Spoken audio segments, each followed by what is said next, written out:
Tyrone. This is John. And this is Lit on Life's podcast. Let's get it, dude. Yeah.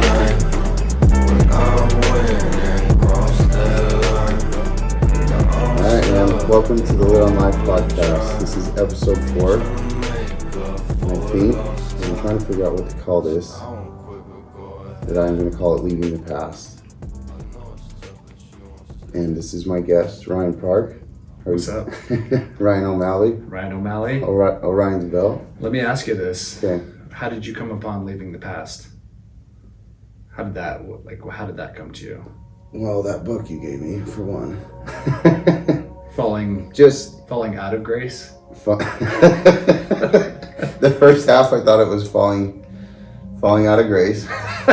And then it got like a little more loving and hopeful. Oh. And I realized it was called Falling into Grace. Why would Ryan give me a book called Falling Out of Grace? Falling into Grace. Good book. And also the A Course in Miracles lessons, that all we see is the past. And that's all we're projecting into our present moment right now, and the past is done, man. It's gone. I feel it's important to take an honest look at the past, because I don't think we can see the present without honestly looking at the past, and I feel that the only way out is through, right? That's what they say. That's what you say. All right, man. So I'm super blessed to have you on here, Ryan. I would just like to briefly say that I met Ryan when I was doing drug court, and he came in as an intern. And this applies to seeing the past. I was like, oh my God, an intern, like somebody that's just gung ho, like somebody that's just gonna be a dick, dude. And it was the complete opposite, man. I made Nacho Libre jokes, and he laughed, and you were very, very personable, man. You treated us like human beings. Stepbrother jokes, just movie quotes, man. And and in my whole journey, you've been a mentor to me. And I was like, you're my mentor, you have no choice. I wrote, I was like, you're my mentor, you have no choice, dude, but to be my mentor. And I'm just super grateful to have been able to just observe, without, you don't judge me, you don't put me down. You've loved me through all my fallings from grace, Fallings into grace. And you've loved me back into falling into grace, and you're a light in this world, brother, and I'm just blessed to have you as my friend, man. And like when I say the word boss or whatever, it almost like it feels incongruent. Incongruent, man, because you've never been like this as my therapist, as my boss, as any of it. We've just been eye to eye, dude. Yeah. And that's what it is. It's always that. There's nothing else, there's as above, so below. Yeah. Right? Right. When I do have to make a comment on Southwest. Oops. I wasn't supposed to do my internship there. So I had it all figured out. I was going to do it with AP&P. And then they switched it on me in my school, and they just chose Southwest for me. And I wasn't super happy about it. I didn't necessarily want to go there. I did learn a lot from being there. One of the greatest people in the world is a therapist there, Sarah Anderson, who I look up to a lot. But I think that everything happens for a reason. Like very specifically, like every single little detail of our lives are happening for us and for a very specific reason, if we're open to it, to be able to see those connections. And looking back, like you said, having the past be useful, right? Not getting caught up in the past and having it obscure your present, but like utilizing it. I can see that I was meant to work there to meet you. And I've told you that, a million times, our paths were 100% meant to cross. Like I was supposed to meet you there, and working here with you, man, it feels right. Yeah, for sure. It's like we're in attunement with where we're supposed to be in our journeys right now. And dude, I'm so grateful for you. You have no idea. You are a light. You are a light to me. I know you're a light to others, and yeah, man, life would not be the same without you. Like every day I'm grateful for you. So I'm grateful that you did this podcast, man. I'm grateful that you wanted to have me on. So it's cool. It's an honor. Oh, thank you, brother. I appreciate that, man. So how I wanted to start this, but I already feel like, anyways, when we were in group and I wasn't hearing anything different, I was searching through books, searching through people for something to help me, you know, and I heard you reading out of the Course in Miracles book, and one of the chapters, he was about to go live. He was at a news station, and he'd heard 20 minutes of the news right before he was about to go on, you know, and just horrific, terrible world coming to an end. Yeah, fear, you know, and he's just like, oh my God, it's gonna get better, and it didn't. And then they're like, and now this guy that changes the world, and like, you know, like, oh my God. But he's like, I felt like I had a choice to make right there. I'm either gonna take the blue pill or the red pill, you know. The blue pill is to stay in the illusion of fear, or take the red pill and to live in your truth, man. And he took the red pill, and he said, I reported the only news I knew how to, and that was love, man, and that the people watching this deserve better. And that hit me, man, and especially for things like this, because all of a sudden the camera comes on, and I personally get nervous about what I'm going to say, you know, who I'm going to offend, who's not going to think like me, who's, you know, whatever opinions are going to be thrown at me, or judgments, and so I just invite you to take the red pill with me while we do this, you know, man. Let's do it. Well, and the cool thing about other people's opinions is they're none of your business. They have nothing to do with you. You know, what other people think about you, or whatever other people think about me or anybody else, it's their own insecurities coming out. You know, like when you're in a good place in life and you feel connected and you truly feel love for yourself, you don't try to take away from others. You know, like if you see something in someone else, you try to build, like something that could be lacking, you try to build it up, you know. So like anytime we tear down, it's from a place of fear, you know, and that's inwardly, like we're scared, you know, we're projecting onto somebody else. So like, one of the greatest things I ever heard was, other people's opinions are none of my business. And I say it to myself all the time. Anytime I'm thinking like, man, I wonder what they think of me, I'm like, doesn't matter. It says more about them than it does about me. Yeah, that's facts, man. But that's a hard lesson to learn, dude. And it's a lesson that you know, continues, because there's certain people we love, like, that are really close to us, and when they fall short of our expectations, or they say something that, you know, hurts us, or they think differently than how we thought they did of us, you know, that sometimes it hurts, but it's the recognition to catch that quicker for me has been absolutely huge, man. You know, it's not about me. My cousin Jordan was talking about this yesterday. He's like, how's that CrossFit? Someone's like, yeah, we got Jordan on our team, you know, we're good. And he's like, fuck yeah, you know, like, yeah. And then he was leaving, he's like, it finally hit him that good or bad opinions about you do not matter. They are not the truth of who you are. And he was saying that to me yesterday, and I was just like, yes, dude. That's yes. cool. You know, yes. Jordan, love you. Love you, still dude. haven't bought a drum set. still haven't got a drum set, but I still love you. He's thinking about it. He's contemplating it. Okay, so I wanted to go into something. I was listening to Alan Cohen today. Vanessa sent me a video on like lesson 4 or something, and he had a quote in there that says, every distress is based on fear, every fear is based on an illusion, every illusion is covering up a truth.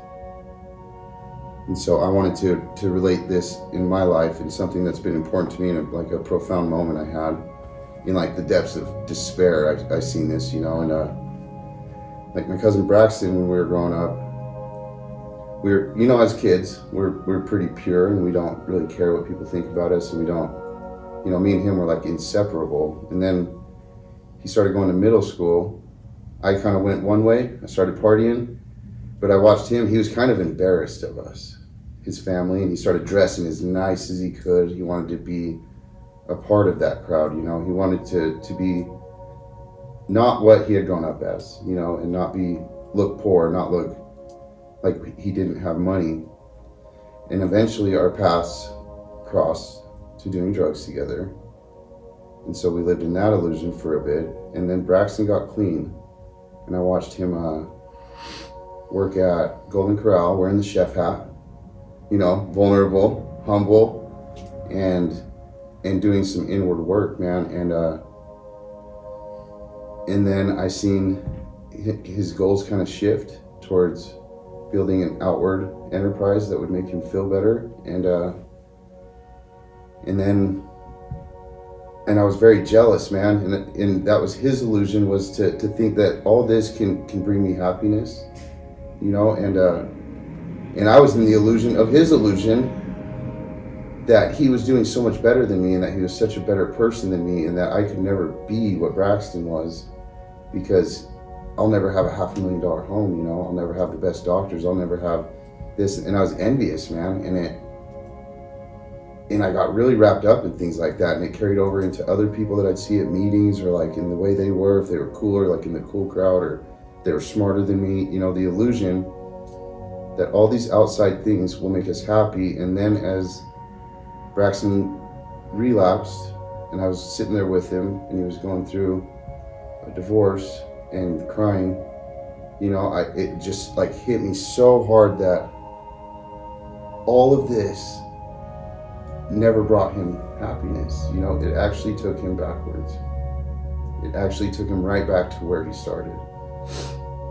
Yeah, I believe it can add on it, you know, but add on to your habit. It's okay to have nice things. It's okay to, you know, but if I feel like if it's your internal goal is to have a world that everyone will appreciate, you know, outside of yourself, then I watched it fail miserably, you know. And so we all have moments where we come out of the illusion, where we know that there's more truth than what we've seen, what we've been chasing, what we've been going after. And so kind of what was your process to getting to that point? Well, just like an observation as you're talking, it I don't know, kind of makes me think of like really, really like extremely successful people, you know, like people that have like made it, like fame wise, like success wise. You'll notice that those people who are like extraordinarily wealthy don't like wear the gold chains anymore. They don't wear designer clothes. Like if you notice like the really, really successful people, like they wear like clothes from Ross, like sweatpants.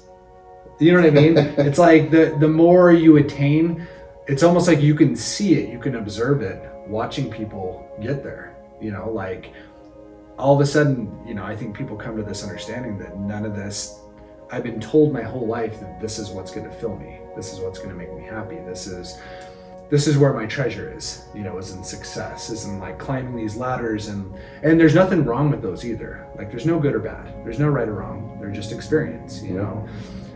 But yeah, I think a lot of people, when they hit that like pinnacle of success, and they kind of realize like, oh, okay, this didn't give me what I was searching for. It didn't fill that hole, you know? But the question you had for me was what? So we all have points where I've had numerous like epiphanies of this isn't working. There's more than this, you know? And it's, where was like your first point of realizing that, you know, that drugs weren't going to fix you, that any image, any car, any girlfriend, anything like that was going to fix you, you know? Yeah. Well, this has been a cycle for me. You know what I mean? It's just a cycle that's kind of on a loop, you know, like, where just depending on what period of time you want to point to, you know, like when I got clean off of drugs, like I was very motivated. When I finally did it, like I was just tired. That way of life, I didn't want to do it anymore, you know? Like it became such a burden. Like I couldn't carry it anymore. Like my self-worth, like I had absolutely no self-worth, you know? Like I hated myself, like to the core hated myself. And I just couldn't carry it on anymore. It was just too much. And so like for me, like let's try something different. Let's try something new. And, you know, very quickly getting sober was amazing. You know, I got really into health. I got really into fitness. Addiction turned into, you know, I was going to the gym like twice a day, like 7 days a week. I just got, you know, like ego like likes to reassert itself in certain ways. And like, if we get to this during this interview, it'll be fun to talk about, but like when you get into spirituality, how ego then asserts itself. And I think once you find spirituality, once you find that inner connection, the ego will reassert itself stronger than it ever has before. And that's when we're like, we know truth. Let me educate you. You know, that's the ego right Me there. lately? Very disguised. No, that's no, you're the opposite of that actually. But yeah, you know, just getting really into fitness and into like physical appearance and how I look and buying certain, like kind of like Braxton, like it's all about now. You know, I went from zero self-esteem, like dude, I'd go for days upon days without even showering when I was an addict, like didn't take care of myself.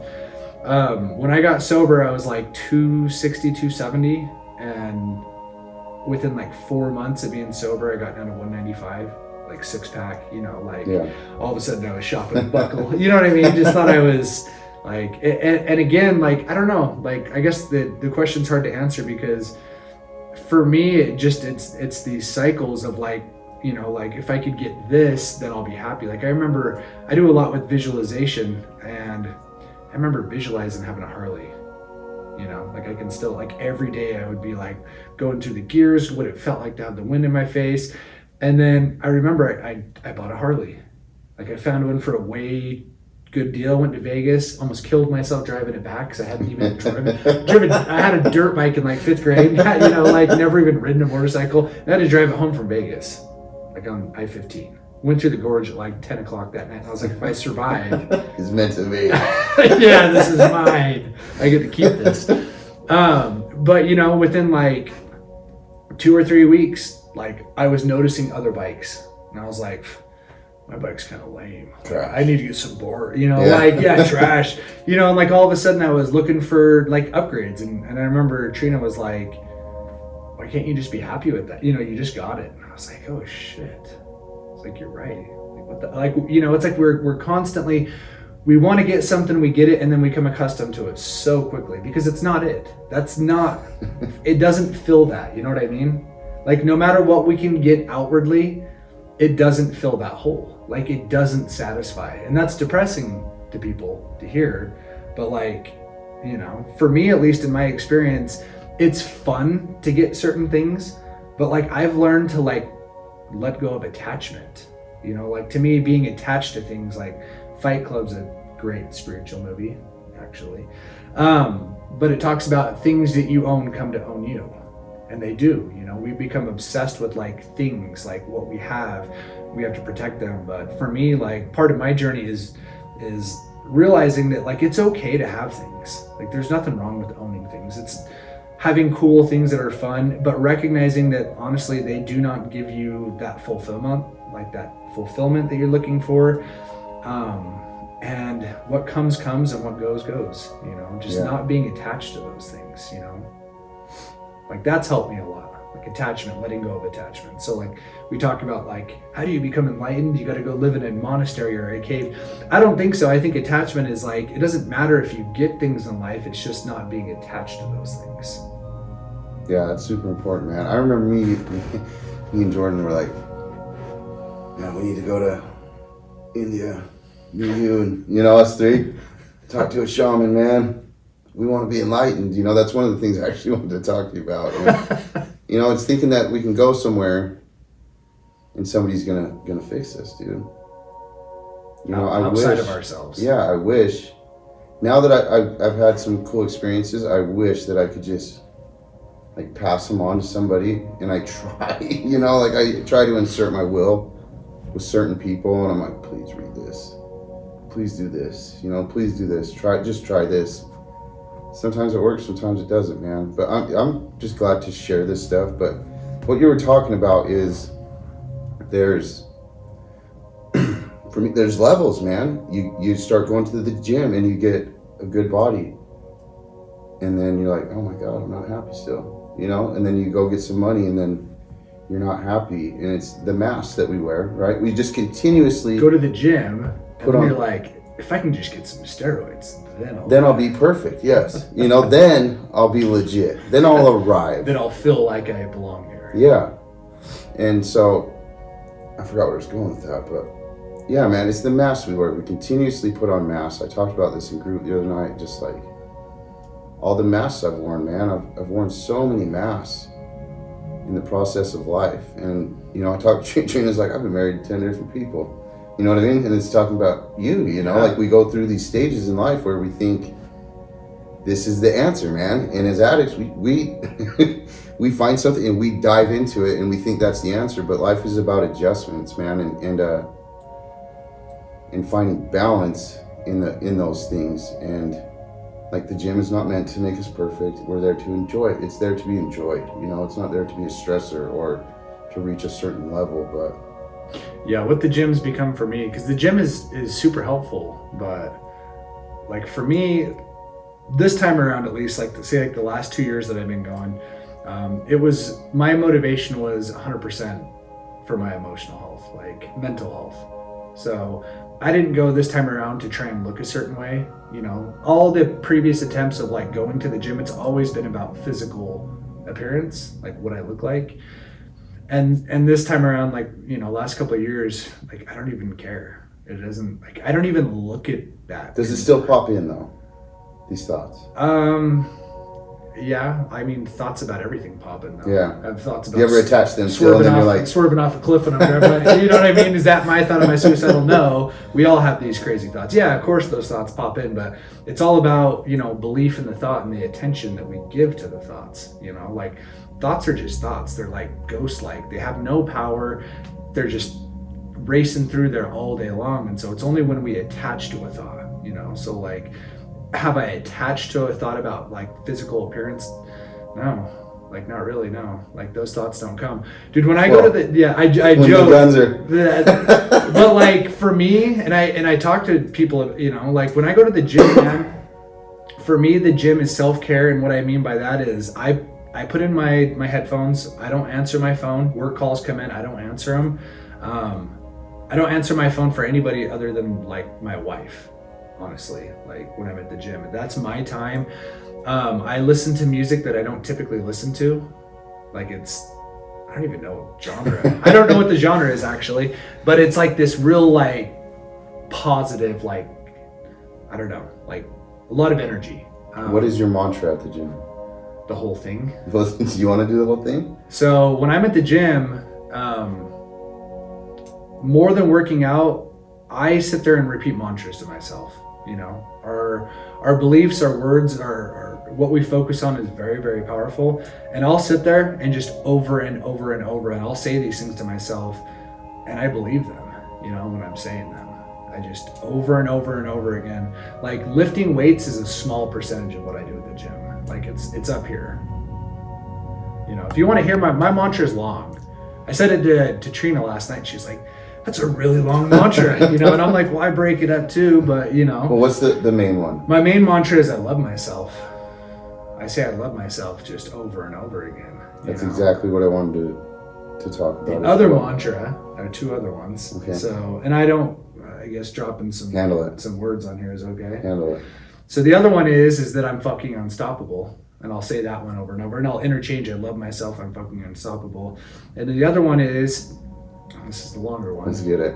So I am the ever-present, ever-surging, ever-flooding river of abundance. This river flows through me, to me, with me, and into me. I am this river of abundance. All good things, people, and circumstances come to me. Money comes to me easily and often. Money floods to my experience with no effort. God's love circulates in my life, my body, mind, and spirit at all times. I am one with God, and God is everything. And I am fucking unstoppable. I love myself. Right on, dude. That's great. I got nervous saying that for a second. Did you? My heart rate I wanted to ask you that. Like, does it make you nervous to say something like that? And like, outwardly, it's vulnerable, right? it is vulnerable. Yeah. We took the red pill, so we're going in. You know what I mean? And When I say this too, man, like this took me a long time to believe this, but like you say something enough, and I promise you start to believe it. Like all a belief is a thought that you've had over and over and over and over until it solidifies. When I say these things, like I feel truth resonate. Like I can feel energy resonating through my body right now. I used to not believe you, man. When you said shit like that, I'm like, this motherfucker, dude, he's lying, you know? He's selling us, not, I would have thoughts like that, actually, like, not that he's selling us a pipe dream, but, like, I'm doing the same things, I'm attempting to do the same things, and it's not working for me the same way. You know what, though? Like, that's probably a positive thing to have thoughts like that. Like, when you hear somebody speak in certain ways, like you should question it. You should be like, yeah, really? I don't. But then you should put it to the test. You know what I mean? Like when I say certain things, I tell people, put it to the test. Like don't agree with it, don't disagree with it. Both are pointless. To agree with it, in ear, out one ear, you know? Or like you go tell people about it, but you don't actually implement it. Yeah. Or I disagree with it and it's gone. Either way, it's has no power whatsoever. Utilize it.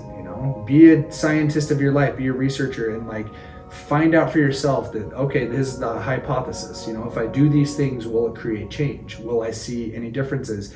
And put it to the test, So like questioning it, you should question things. I agree with that 100%. You hear somebody saying something, you're like, I don't know about that. But then it's like, does it resonate anywhere with you? And if it does, if a part of you is like, but that does sound interesting, or like maybe that is, what if that was real? Put it to the test and see, and give it its due, like all the way. Well, it's like breathing is people like, that's silly, that's you're doing that, you're trying to get high off of it, or you're doing this, or it's this, or they just dismiss it, you know what I mean? And that's okay. That's totally okay. Everybody has their journey and path. And when I started working, I was like, I didn't want to do it, man. I didn't want to breathe every day. I wasn't in a place where I felt like, I was just not in a good place, man, when I started, and where meditation would help me, where, even though I knew it would, and it had, but I never really dedicate myself to it. And so I tested it. Basically, I had to. Put it to the test. And I started doing it at home, and it like has completely changed my life, man. And so it has taught me to be more open to what other people are telling me, to A Course in Miracles, to not dismiss it just because it has a certain name in it or certain verbiage that I grew up having a belief about. That's what I mean, dismissing the past. You know what I mean? Leaving the past is being open to see the world for what it is, and be willing to try new experiences, man, because what I did then and what it gives me in the present, what I see in the present from my past was not working. And memory is great. It's important to remember where you live and how to get home. It's important to remember your name.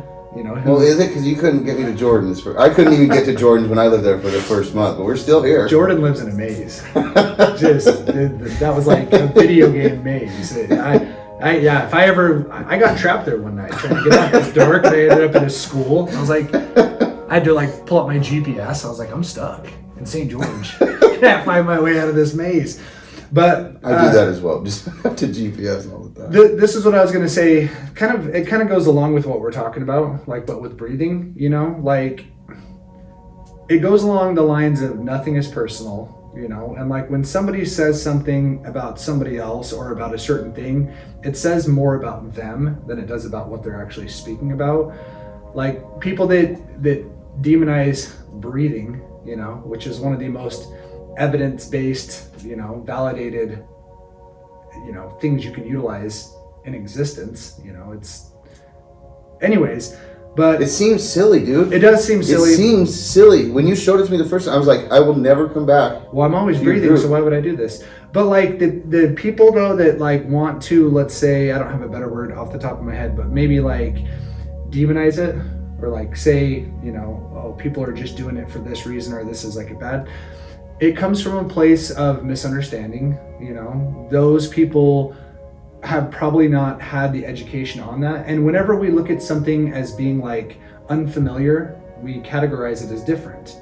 Whenever anything is different, we can see it as like exciting or fearful. Like, ooh, this is new.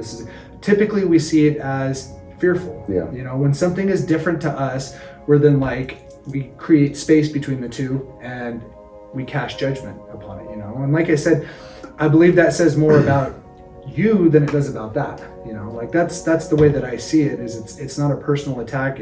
It's just anyone that demonizes it just comes from a place of misunderstanding, and it's very simple to create understanding. Like somebody that was sitting here, if they had some of those like negative beliefs about it, within probably 5 minutes those would shift.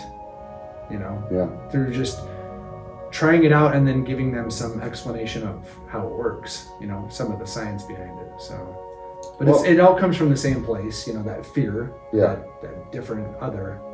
The only reason I see it is because I have it, I have fear about tons of things, And I'd like to give an example of when we were taking the meetings to a client, or the client.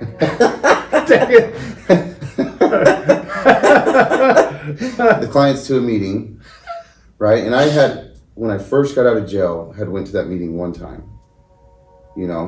Fragile little ego that didn't want to get ruffled, and went there. I didn't have a great experience at that time, and I was like worried that the clients were going to have a terrible experience. So I said, I don't know if that's the meeting we should be going to, and then we went to that meeting. Fantastic, dude. Blew my mind. They were super supportive, and like they catered to the newcomer, to the new person on the topic they picked. It was the complete opposite of what my fears had told me about that from the fucking past, you know? So, yeah, I just like to give example. I never want to seem like I'm judging from a place of not understanding what I'm judging about. You know what I mean? So, well, and you wanted, like, the topic of this was the past, and I don't know, when you look at the past, does the past serve us? It's helpful to learn from an experience. Let's say an animal, let's say a zebra almost gets eaten by a lion, and in that moment it learns its lesson, and then it goes on from there. Does it sit there and think about it over and over and over and re-traumatize itself, judge itself, or does it experience that, learn from it, and then it moves on and it leaves that behind? Do you know what I mean? Yes. We as humans, we make a mistake, we do something happens to us, and every time we remember it, we judge ourselves for it, over and over and over again. Something that we did even as a kid, like, oh, I can't believe it. You know what I mean? Yeah. It's that the past memory is beautiful, but it's also destructive. Like there's two sides to everything. Like a sword is double-sided. Like words, there's beautiful things to words and there's negative things to words. Everything in existence has both sides to it. And memory is the same thing. Memory, it takes us out of the present though. Or the mind, it's obsessed with past and future, right? Projecting into the future how I can manipulate, how I can control, how I can get what I want. What if this happens? Oh my God, if this happens, this is going to happen, and I don't want that to happen, Or like, God, I can't believe I did that. Or reminiscing about things in the past that you no longer have in the present. It's kind of like, it's just these big distractions from the present moment. If that makes sense. Yeah, dude.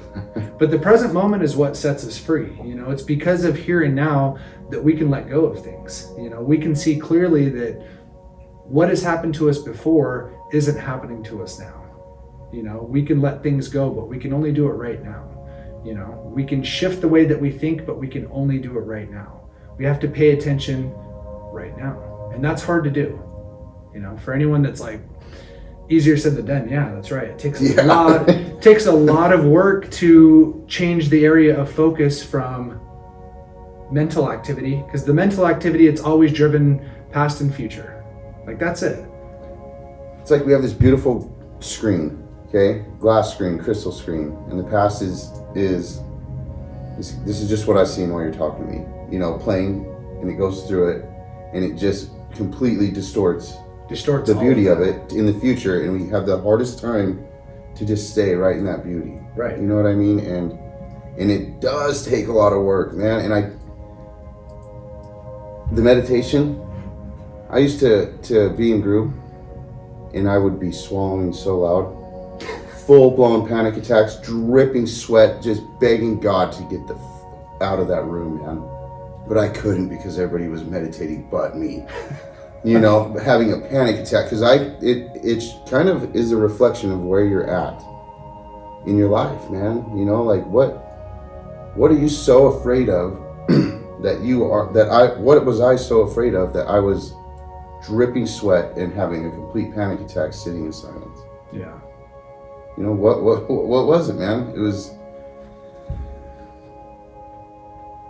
yeah, it's been a good practice, man, to do that, and I'm so grateful for that, dude.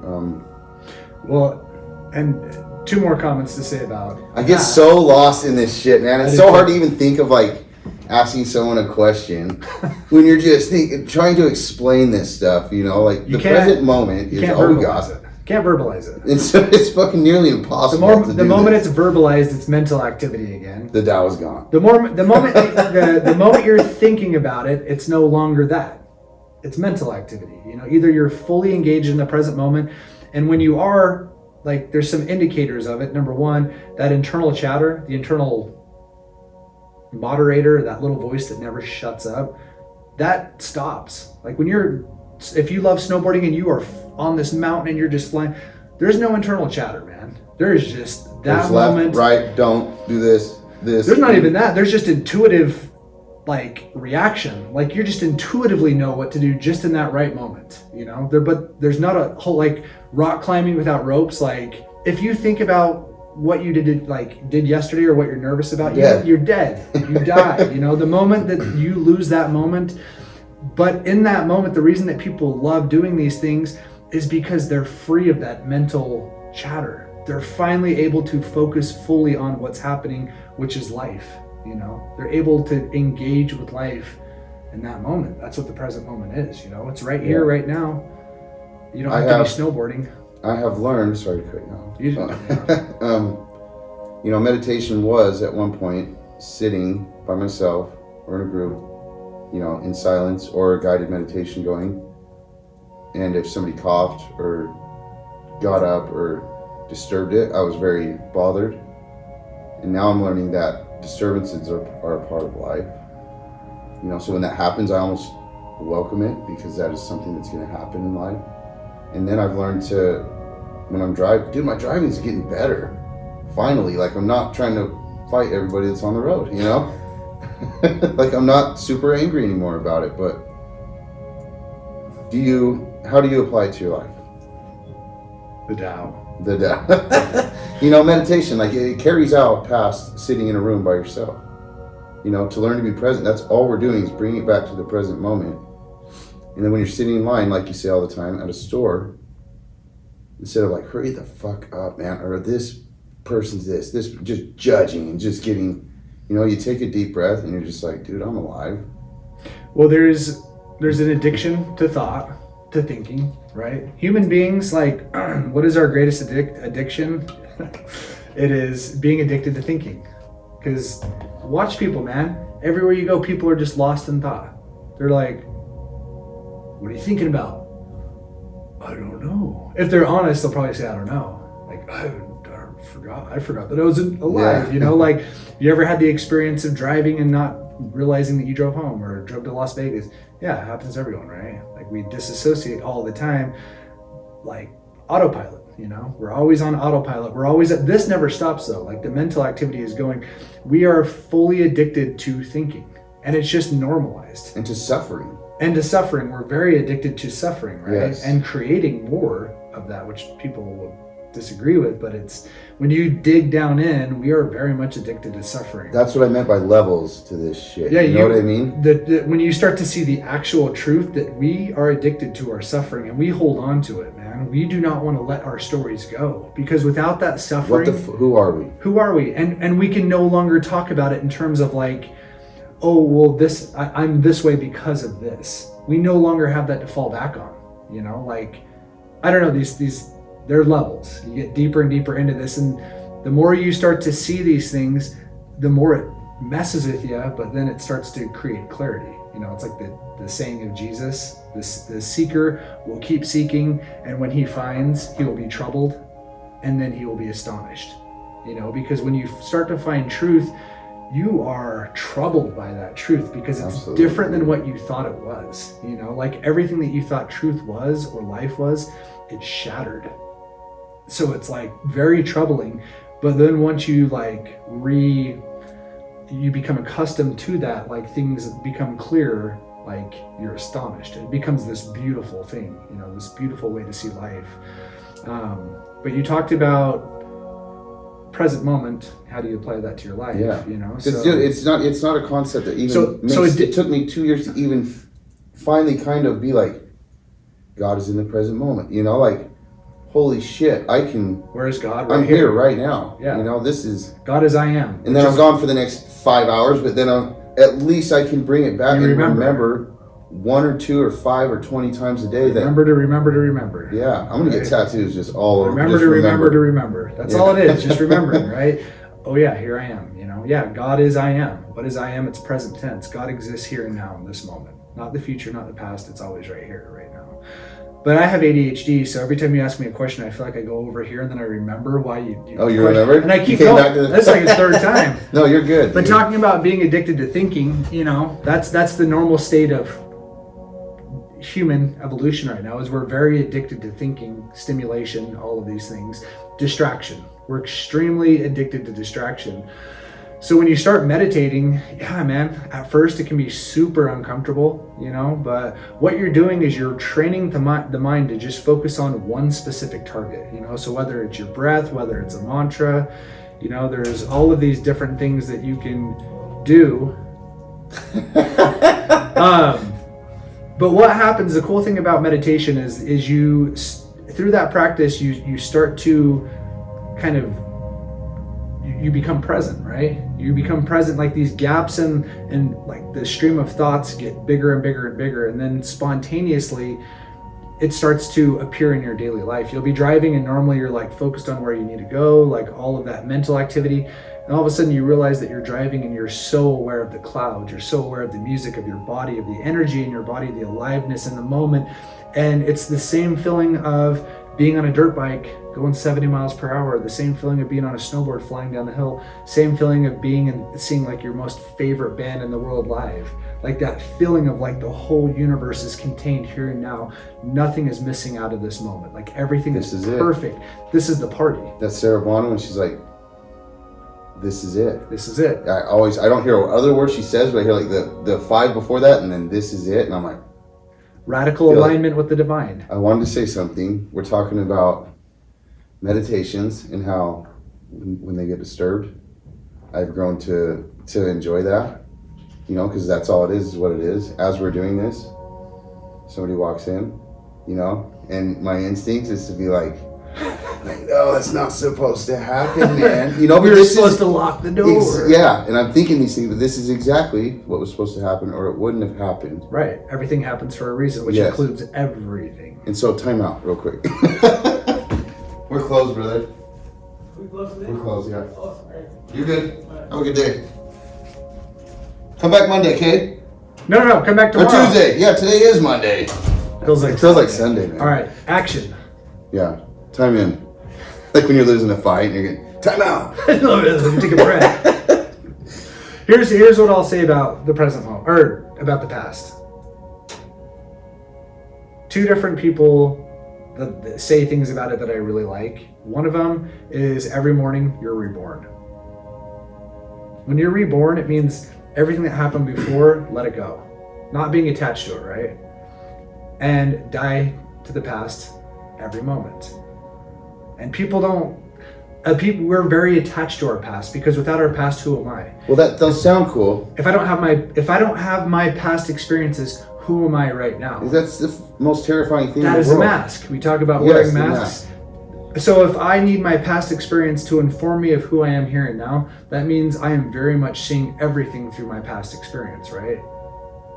But what happens when you're completely and utterly spontaneous in the moment? All of a sudden, there's no mental activity. You're just there. You're in it. Like those moments when you're just funny and you're like, you almost can't even take ownership for it because it's coming from somewhere else. Jen Jones always says, my jokes come from God.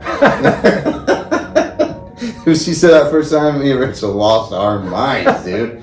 But yeah, like this, I feel that right now. It's right you know, now. it kind of went away as soon as I thought about it, like you said. But I'm feeling very present, even when somebody walks in. You know what I mean? There's gonna be distractions. That's part of it. That was so cool that just happened. As I was saying, oh, I like my meditations to be interrupted now because that's part of it. And you know? then he walks in. And then he walks in, and I'm like, walk your talk, dude. here? Walk your talk, man. Well, and this is like an example. So I've come to a place in life where my peace is more important than anything else. So I choose peace over drama. Like drama is constantly unfolding in my life. Don't get me wrong. There's like tornadoes and like just shit happening, right?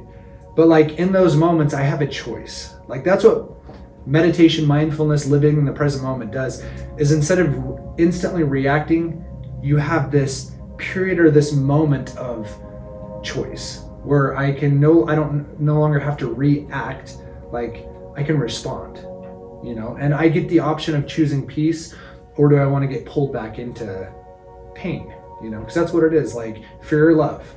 It's a choice. And every triggering moment, I think it's Sarah Blunt says that, right? Every triggering moment, somebody says that. Dude, she's Anyways, yeah, she's kind of a goddess, but you know, I have a choice to make. But if I'm living up here primarily, where I'm always like, because when we live through our past, we're always in a state of fear. We're always looking at things based on like protecting myself, you know, like all that ego is protection. It's armor. You know, I've been hurt in the past. I don't want to be hurt again. How can I change things around so that I become, you know, so I'm no longer vulnerable? Like I don't want to be hurt. So what can I do? So no matter what is happening, we're seeing through things through that lens, you know? When I first got clean, as you're saying that, man, I just remember just being so terrified to be seen, man. To do something like this,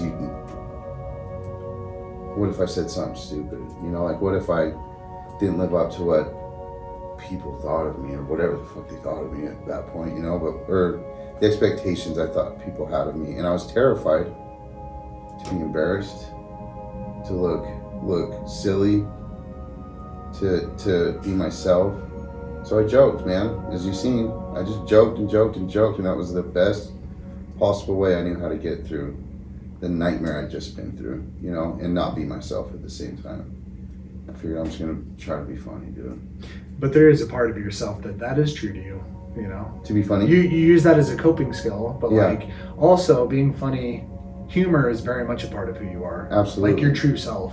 I just couldn't turn it off at times, man. You know, and I knew like there was more, like one of those moments, I know there's more to life than what I'm doing. It did help you survive though. It did, like yes. probably some very difficult times in your life. Like that humor got you through some really dark periods. Yeah. You know, so like you just got to readjust wherever you're at, you know? So it's like those same coping skills that you used years ago. Adjustments, dude. Are they helpful or are they a hindrance, you know? And like kind of just adjusting to where you're at now. And that's what the present moment is, you know, like looking around, getting your bearings, being aware of this, of here.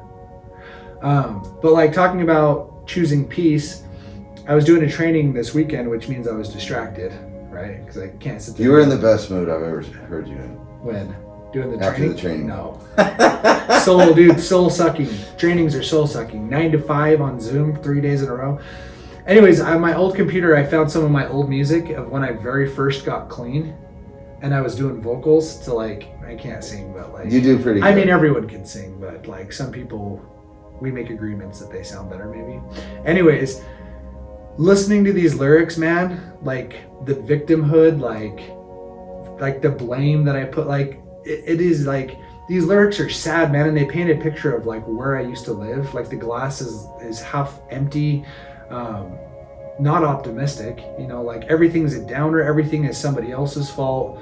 And dude, listening to these lyrics, man, it made me like sad. It made me sad for that person, you know, you can get caught up in Are these you that things. person? Well, no, like that's what I mean though. The present moment frees me from that. Yeah. You know what I mean? In that moment, I kind of got sucked into the past and started remembering.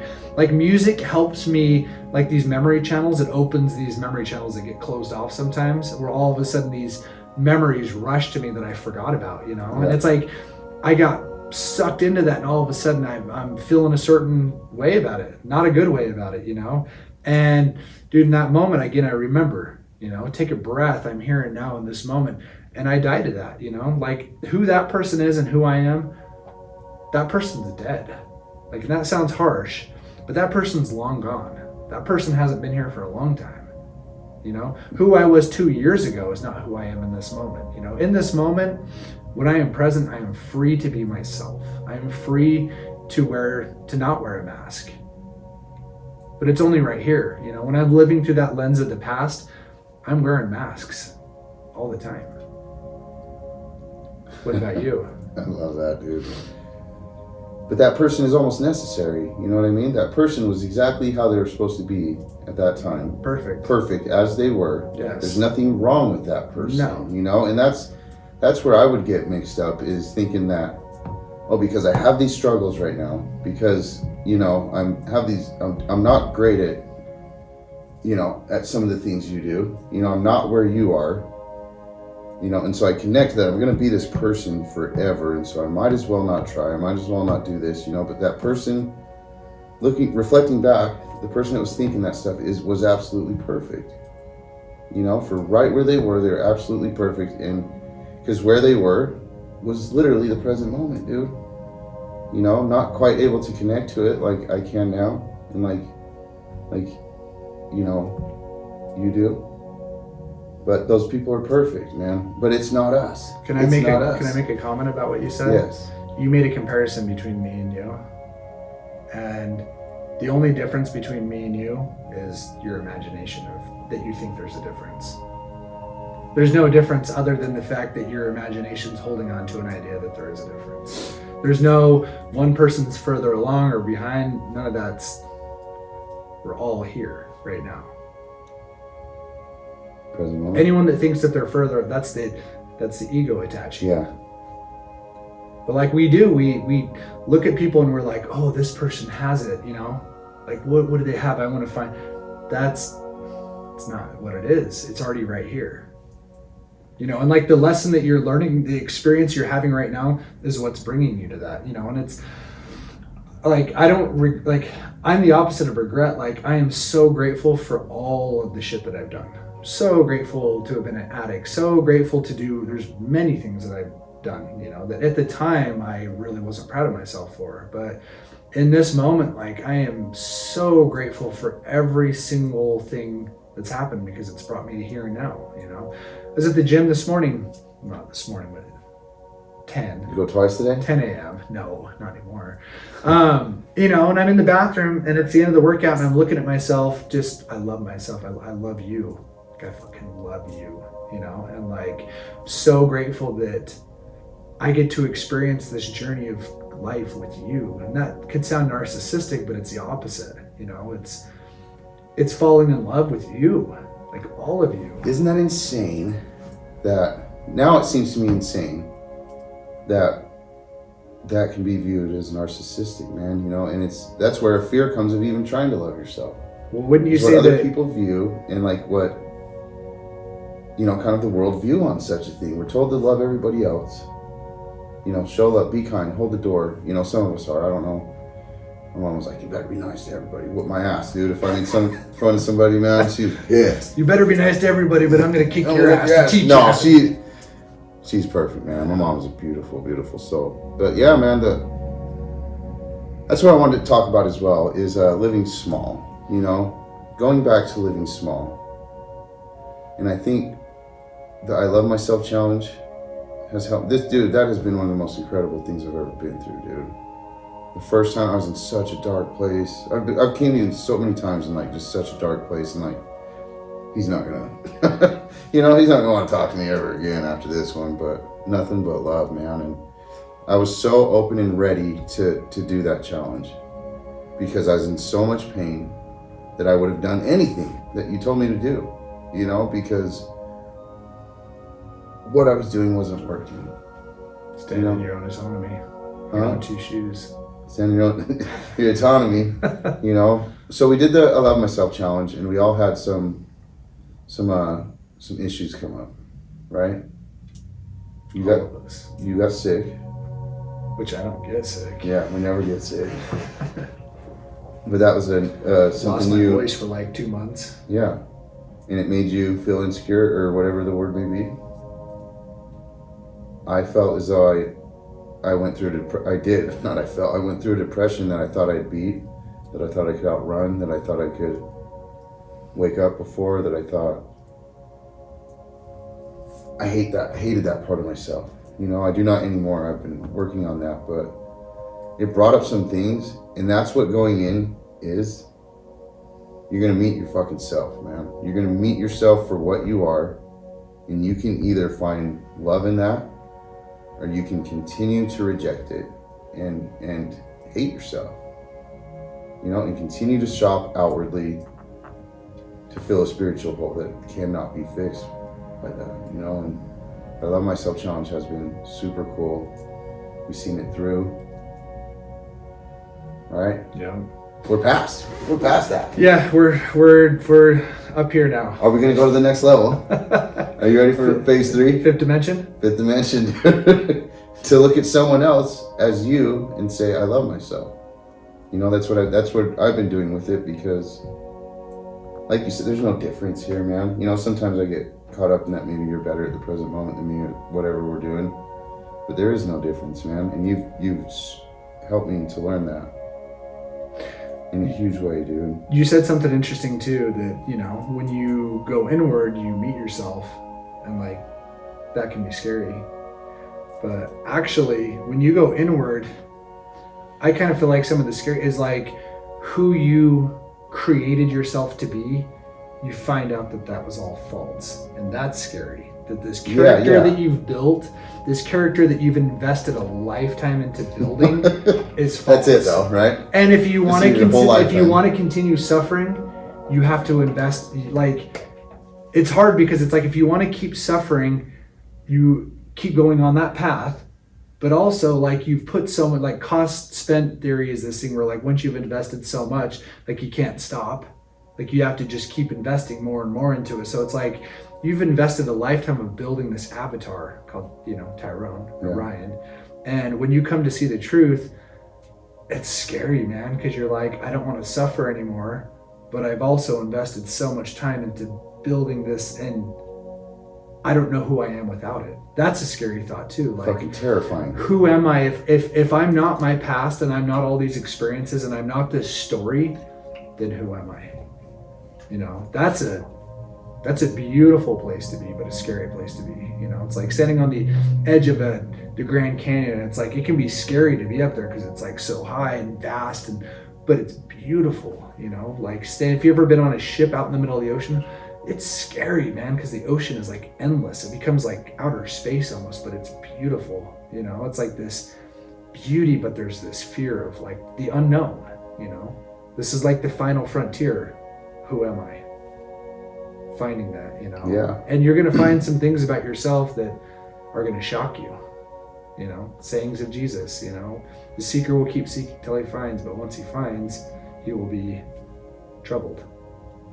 I was troubled, man, for about 4 days. Be very troubled. Yeah. And then you'll be astonished. You know, but you have to keep going. Oh, man, hey, by the way, crazy. about a narcissistic, because how can you spend so much time focusing on, you know, that you love yourself? That sounds very selfish, you know. And to be honest, you can't give what you don't have. The only way to be overflowing and to have this like love and joy spill out onto others around you is to build that up within yourself. You know, like it does take some selfishness to find that. You know, like to be selfless usually means you deprive yourself of what you need most. You know, like I try to give to others, you know, at the detriment to myself. And that's not healthy, you know. But like I feel like narcissism, people that are narcissistic, that comes from a deep, deep place of lack, of not believing that you're enough. Like so deep that you just have to create this overcompensation that just becomes all encompassing. you know. So I see self-love from a place the opposite of narcissism, you know. Did you feel it when you first started saying it? Did you feel like you loved yourself? No, I felt like it was the biggest lie in the world. Like it was wrong, like it was... My body rejected it. Yeah. I would say it, and the inner voice, the inner critic would be like, fuck you. You don't love yourself. You hate yourself. I'd be like... So what'd you do? Luckily, I was told that what you think about it doesn't matter. If your thoughts and the way you just keep going. Most important thing, you just press through it, you know. I'm at the gym, I can't do it. I just keep going, and all of a sudden I can do it. You know, like overcoming these things, like it doesn't matter if you believe it or not at first, and nobody believes it at first, you know. Like it's kind of sad to see that, like, man, we don't love ourselves. Like we put up with ourselves. We even say, I am my own greatest, you know, my own worst enemy, right? Yeah. Like we believe that we are our own enemy, and like we're sabotaging ourselves, you know. Like, so we hate parts of ourselves. We hate a lot of parts of ourselves, you know. We put up with certain parts. There might be certain parts that we do love or like a lot, you know, but it's a rare thing to discover that deep love for yourself, you know, like authentic, unconditional, and absolute love for yourself, which includes all those parts. Like the healing that comes from that is indescribable. You can't verbalize that. You can't give that to somebody either. You can't teach that. You know, you have to find that. That's the fucking most frustrating thing, dude. Is I know you see it as well. You see people get there. You see people face the avatar. You know, they go in and they fucking run, dude. You know, and you're like, no. You know, please, like, because you see so much potential in people, and it's truly because we don't love ourselves, dude. You know, I love myself. I'm starting to, you know, it's not like a full blown. Sometimes it is unconditional. I love myself unconditionally. You know, like no matter what. Sometimes it's not. Those thoughts are there. Sometimes I attach them. But what do? I say I love myself. I love myself. I love myself. I don't think you can change, and again, a lot of people would disagree, and you should disagree. I don't think you can change that internal dialogue. I think you can shift it somewhat, but I think for the most part that no matter what you do, that stays. That's been programmed in there, and you can change programs, but these programs are like, I don't think they can be removed. Yeah. You know, like you can program things over the top of them. You can learn to reprogram your subconscious mind and change these deep internal belief systems. Yes, that is very possible. I've seen that in myself and many others. You know, you can do that.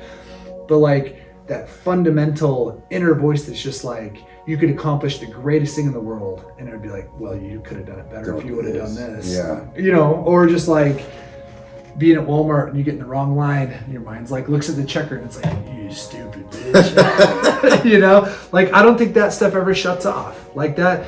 But you can learn to no longer believe it. You know, you can become less and less interested in what this is saying. I'm more interested in what's happening right here, right now, than I am in that.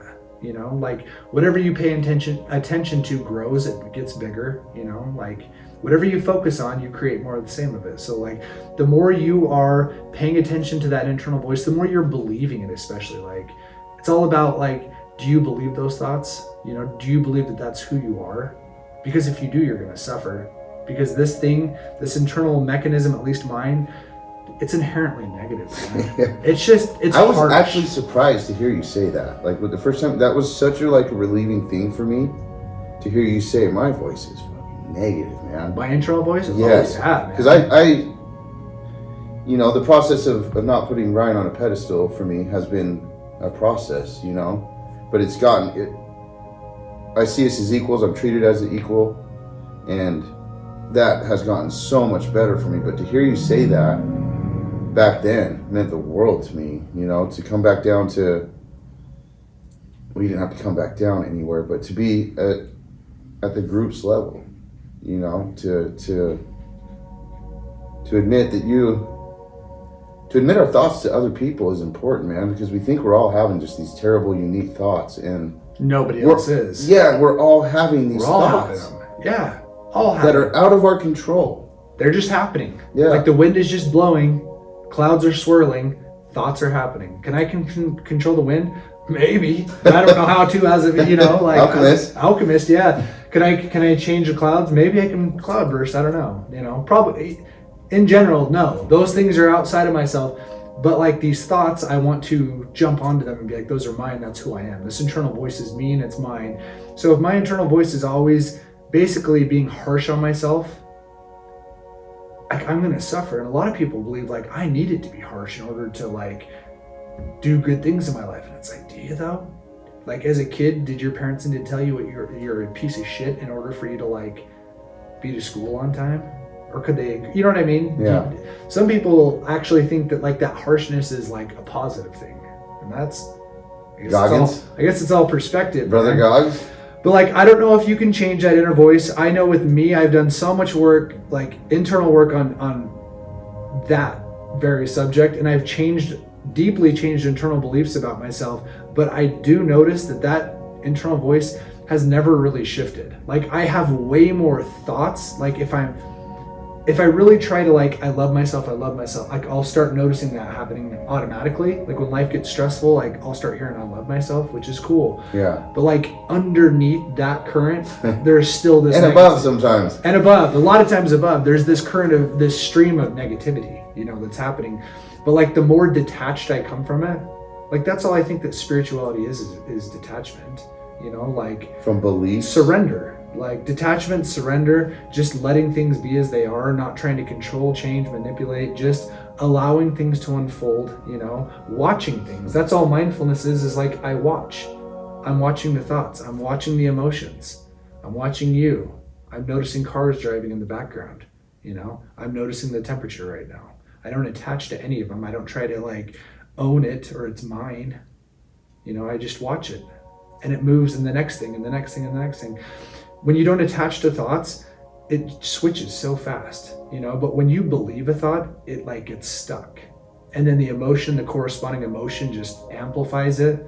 And pretty soon you're in that pattern of like, how do I get out of this? The mind's in search of a solution. It just takes you down, it has taken me so many times just into a full blown depression, man. And it just came from one thought that I let crushing that I connected with.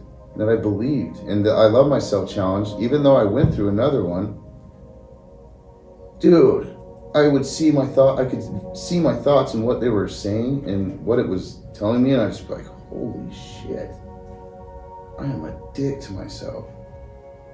What is that, And back to I love myself. Oh, you haven't done it enough today. You haven't said it enough times today. You should stop. It's just this internal voice just telling me I'm never doing good enough. You're not doing this right. You should be doing this. Nope. I love myself. Back to the present moment. And if we can bring love to the present moment, that's even better because it's always there. Right? Yeah. Yeah. I believe it's always there and available to us. It's the eye of the tornado, man. The middle of the storm. Right. You're in the eye of the storm and it's like you can see it, you can witness it, but it's calm. It's a very calm place. Question, how do you feel right now? To like energy. Yeah. Like just flooded. Dude, like I feel so connected right now. Me like too, to man. you. Me too, brother. And one other thing on talking about things, like we're all looking for things to fill that hole. You called it the spiritual hole, that like we're searching for things to fill that, whether it's a relationship, whether it's money, house, cars, boats, dirt bikes, music, like kids, books. We're looking spiritual to paths. The gym. We're looking to fill this thing that can't be filled by any of those things. But it's interesting. So like, I do a lot with manifestation. With visualization is a huge thing, and like being very aware of my thoughts, being very present. Meditation plays a huge role in that too. Just noticing the thoughts. In this moment, I can choose thoughts because I'm aware. If I'm unaware, there's an automatic storyline that plays out. And I didn't pick it, and it's not kind. I don't want more of it. You know what I mean? It's not good stuff, man. But like if that's what's playing out, like that's kind of what I'm drawn to myself, because it's just like it's attached to these deep belief systems, Yeah. you know, of like not being good enough, not being worthy. But in this moment, I'm free to choose. Like this moment, I can choose what thoughts I want to have. I can choose what I want to focus on. I can choose what I want to create more of. But I do a lot with manifestation, and two big things that are tied together that are like really, really big things, like massive things. I did a lot of visualization and meditation on probably like 6 months ago. And then after I did enough, I kind of just let it go, let it be. Yeah. And those two things happened within one day of each other. You know about it. I don't want to say what they are, but they're huge, like huge, man. And like within a day or two, do you think I'm still like just all day long? I'm like, oh, I'm stoked. Or do you think I just like, it's already here and come and gone? Yeah, that was cool. Like the wind blew. Yeah. You know, like those things don't bring happiness. Like it's cool. It's fun to manifest things. It's fun to create things. Like that is cool, man. That's cool that like, you know, like to demystify magic. Magic is just, if you're doing visualizations and manifestations, sorry, you're practicing magic because that's what it is, you know? It's fun, it's exciting, it's cool, but if you're looking for that to like also fill that void, guess what? It never does. None of it does.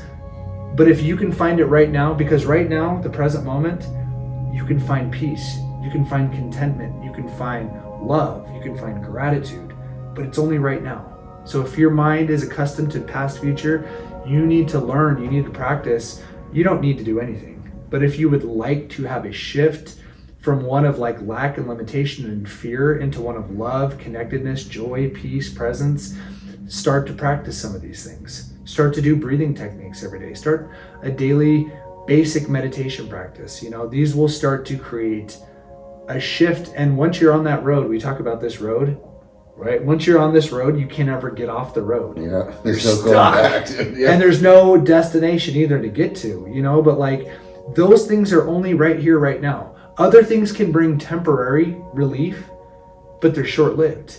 And then it's depressing that like it didn't create more. Like, oh, we're getting a house. Oh my God, I can't believe I'm getting a house.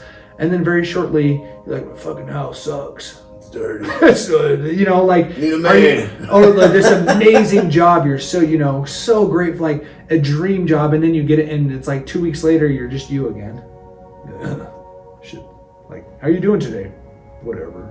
You know, it's like, it was so short-lived, you know? I can attest to that, man. Like, starting here, you know, there's like the whole goal. And then a week later, I was like, I didn't even know if I still wanted to work at Premiere. I was having a hard time. And the job was no longer, I looked at it almost as part of a problem. Yeah. You know, the reason for my problem. Well, you thought it was a solution, and then when it became the problem. It became the problem. Yeah. Right. And so I was going to ask you, sorry, did I cut you off? No. I don't even know where we're at. I don't even know what the fuck is going on, man. But I feel like this is just electric right now. This is where I want to live, you know? Right here. This is where I want to live. This place right here, right now, this is it, man. This is the party. It talks about it in The Alchemist, like, this is the party's right here. The grand festival. Like, people, you know, I want to get to heaven so I can find, guess what? It's right here. Heaven and hell are right here, and you get to choose. What are you picking, man? Fear or love? What do you choose? Fear or love, right? That's what it comes down to. Like, this is love, though. I feel it vibrating in my body right now. Me too, man. Me too. That's what I saw. I was like, how are you feeling right now? Dude, I could just feel it. Yeah. All right, you got a question? Well, you basically answered every question I had written. I had 40 million questions for you, and you've answered them all. In the present moment, I haven't even asked one. A few things happen. Number one, time becomes irrelevant. When you are fully present, you have no awareness of time because time's not real anyways. It's a construct that we create. We might be at 4 hours right now. I have no idea how long we've been sitting here. I'm like, the sun could be going down. It might be like 6 o'clock. I'm not sure. Or it could have been 20 minutes. Does it matter? I don't know, but I feel right here in this place. I have no concept of how long we've been here. No, I don't. I don't really care. And nothing exists outside of this. It's another pretty beautiful thing about the present moment is when you're in it, nothing, it's just the whole world is contained. The whole universe is contained in this moment. That didn't even exist. I forgot that was Yeah, like I didn't even, think about that, man. That's crazy. It's probably not even running right now. Who cares? Shut off like 20 minutes ago. I didn't even hit record. I don't know. All right, you got questions? I just got one more question, unless there's anything else you want to talk about. I could talk to you for. I know. I like the way you talk. Let me see. Let's see if I want to go over any of those. I couldn't figure out how to open this exclusively pristine water. That's a problem. Yeah, dude, we did it all. Covered it It's all. all done. Tyrone bought me this Fiji water. Didn't even touch it. Import. I can't open it. He was supposed to bring me a coffee. He's like, "Hey, man, I'm stopping to get you coffee." It wasn't Never even a brought coffee. I was going to bring you a dessert.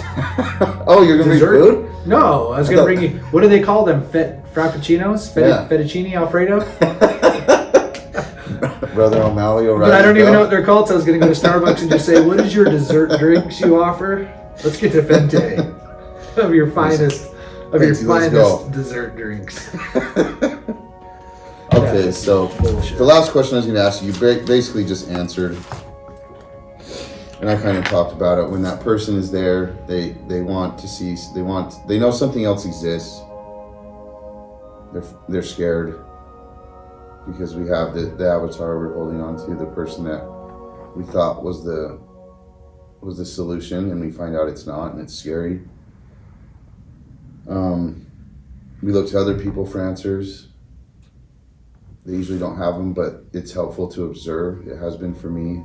So, you kind of said it, meditate, start meditating in the morning. What would you tell someone that is right there, that is on the fence about all of this, and what would you tell them to help get them past that? To be curious, like all that's required for anything in life is curiosity. Be like a small child, man. Little kids are curious. They're intuitively, naturally curious about pretty much everything and anything.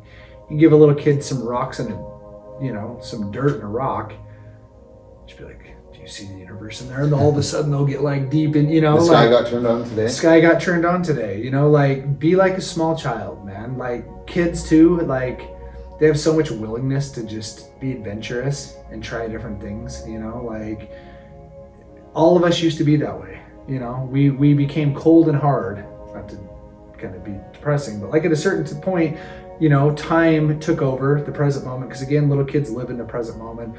Tell a 4-year-old they're going to Disneyland in 2 months, you just made the worst mistake of your life, because they're going to be like, "Let's go," and you're like, "No, 2 months." They're like, "What does that mean?" You're like, "Well, it's 2 months," and they're like, "What is a month?" It's like, it's this many weeks. Like, what what's is a a week? week? Well, it's this many days. What is a day? Well, what is tomorrow? They don't know. They have to be taught that. They have no all kids live in the present moment. Be like a kid, man. Foster that what do we call it? Inner child, man. Well, just that curiosity. Foster that inner child, that curiosity. And again, like, I just don't think you should ever take people on their word. Like, test things, try them, see how. If it doesn't work, the beautiful thing about this life is somebody says something to you, give it its due. Like, tell somebody about meditation and they try it once and like, "Oh, this is bullshit. I have ADHD. I can't meditate." Guess what? I have ADHD too. If you can't tell, my mind is, it's a beautiful thing for ADHD. People that have ADHD or ADD can hyper focus, and you can actually get deeper into meditation than people that don't have it. Just have some open-mindedness, curiosity, and just be willing to try. Like, give something its due though. So like, if somebody was to tell you, if you practice 5 to 10 minutes of meditation every day, like 5 days a week for a month, you will notice huge shifts in your life. Even if they're just little small like guided meditations, nothing like deep, no like mantras or like breath work, but just get an app that has a 5-minute, you will see shifts happen. Like, try it. Why not? Absolutely. I know we're so busy and we don't have 5 minutes a day, but we spend 5 hours on TikTok. That's why I don't have TikTok. Will you break my phone? If you'll break mine. Okay. I think we should go on a 1-year challenge of a flip phone. I was thinking about that today. I'm in. Let's just get rid of the the smartphones are the ultimate source of distraction, which leads to suffering. But they inherently are neutral, though. They are everything we inherently see neutral. has all, or I've given everything I see all the meaning it has for me. You know. Yeah, they are They neutral. are very distracting. They're a sword, though. They have so many benefits, and then they have all these negatives. Yeah. You know, and like when we're spending great deals of time, when we're not spending time with our kids, when we're avoiding life to be on our phones, you know, like that is, we're gonna suffer for that, man. Like that's gonna be a huge source. That's gonna be a huge issue. It's avoidance of what is right here in front of us, man. Which is this. Here And I now. struggle with it, and I'm working on it. Everything I've talked about is something I am currently working on, or, you know, yeah, something I've experienced and something I do myself or have done myself to the max. I hope this came across as a humility, man. I want to talk about that too, but Humility is beautiful, man. yeah, it's been one of the greatest teachers for me, man. Just to be humble and admit my wrongs and just keep moving. Well, that's what this is. So anything outside of this is some form of ego, you know. But like we are all like this. There is no hierarchy. There's no people above. There's no people below. I have so much to learn from you. Like your life experiences are so incredibly valid and important, and I have learned so much from you. Like everywhere I go, if I'm open and I have humility, I can learn so much from any person, from any situation, you know. Like if I see myself up here with somebody else down here, It's a bad place to be, man. that puts me in the position of I know more than you do. And then there's another person that's up here above you, and you're living in a hierarchy that doesn't even fucking exist. It doesn't exist, but the person that thinks they're up here again, though, that's a form of ego, right? That's like, I know better than you know. And you're talking about autonomy, standing in your own two shoes, right? Like your experience is valid, you know? Like you're exactly where you're meant to be in this moment because this is where you're at in this moment. If everything happens for a reason, that includes this and where you're at. That includes everyone out there exactly where they're at in this moment. That is where they're meant to be. Whether seen from a lens of good or bad or right or wrong, like with enough time, with enough distance, space, like it all comes together. That it's perfect. That you are exactly where you needed to be in the exact moment you needed to be there. Yeah, man, that's why the Tao has the two. There's black Tao. and white. The Tao. The Tao. The Tao. The Tao. Advanced seekers. Knock it off, dude. That's strike two. All right. You good? I think we're done. Okay. You good? Yeah. I feel like we hit it all, you know? Okay. We'll do this again. Lit for on sure. life. Lit on life. Are you gonna do? We have to post this. It's like what's your podcast gonna be called? The Desert Sage. The Desert Sage. This is gonna be Ryan's first podcast for that as well. I'm excited to hear that, dude. Because it's this. No, I meant as a whole, like what you're gonna do with that. Oh yeah, I'll give you a little. So the Desert Sage, there'll probably be multiple people being the host, but the idea of this podcast is it's about spirituality, which spirituality is all inclusive. So some people are like, I'm spiritual, I'm not religious. They're all the same thing. Every religion holds truth. Like every point of perspective holds truth. Like, so it's a podcast about spirituality, which is all inclusive to anything in any of that realm. It's also about intuition. It's about connection. It's about destiny. It's about omens. That's what it's going to be about. Hell yeah. Meaning of life, purpose of life. What is it? Huh? What is the meaning of life? Huh? You got 10 words or less. What? You can't share secrets. I don't have any secrets. I have not. I know nothing about anything, so that's my secret. Don't tell anyone I said that. I'm sure you'll edit it Can't out. even open a Fiji bottle. Bro, love you, man. Love you too, brother. This was fucking... I don't care if nobody... Give me a hug, bro. Nobody watches this. I don't even think it's recording. I don't fucking care. This was cool, man. So that's cool, man. I'm grateful for you. Grateful just for the relationship we've built. It's cool, man. It's unique. beautiful, man. It is. Fucking grateful. All right, that's it. Episode it. 4. Leaving the past, stay lit, dude. Stay lit, stay lit. I gotta piss so bad. Can you edit that out? Oh, dude, it's an hour 24. Oh well. No, that's good. Yeah. It recorded the whole thing.